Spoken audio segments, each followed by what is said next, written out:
Out of every 3 people in the world, 1 is infected by Mycobacterium tuberculosis, the causative agent of tuberculosis. This is a major cause of death worldwide.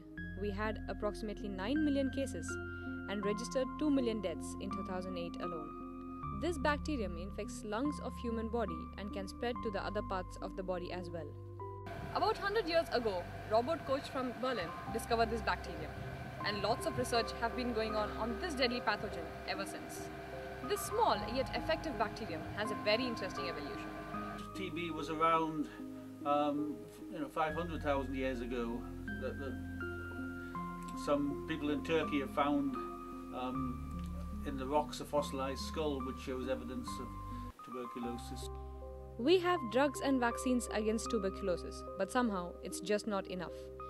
This bacterium is smart and still evolving and is giving a hard fight to the researchers.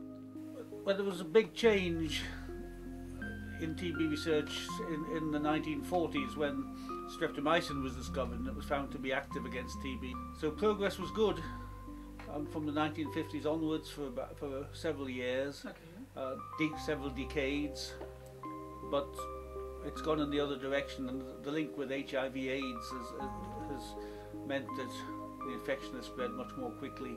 Well, it's a dangerous pathogen. When we think of tuberculosis, we think of a disease which you associate with poverty and poor health care in areas where we would think that we would have no contact with.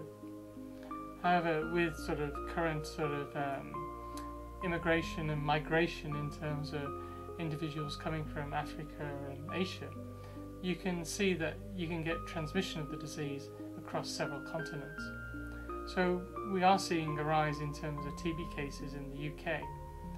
When we couple this with the fact that we have multi-drug resistant tuberculosis and then what we coin extensively drug-resistant tuberculosis, where we're running out of antibiotics to treat tuberculosis, really it's almost like a death sentence.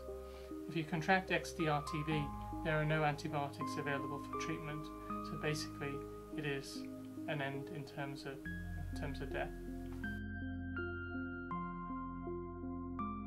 But the main thrust of the research here is to understand in principle the mechanisms of how the bacteria stitches its very unique cell wall together.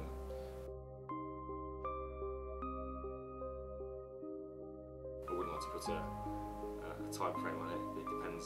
If you consider it a race, it depends on how fast you run that race. And at the moment, we're still short of the mark. Yes, we are still fighting in hope of a new and final weapon to end this evil. To join this war, we have a certain someone who took a long flight from another world and landed onto University of Birmingham in October 2006. Pleased to introduce Dr. Arun Kumar Mishra. I'm learning from past and working in present to shape up the future, and I believe that we will do it.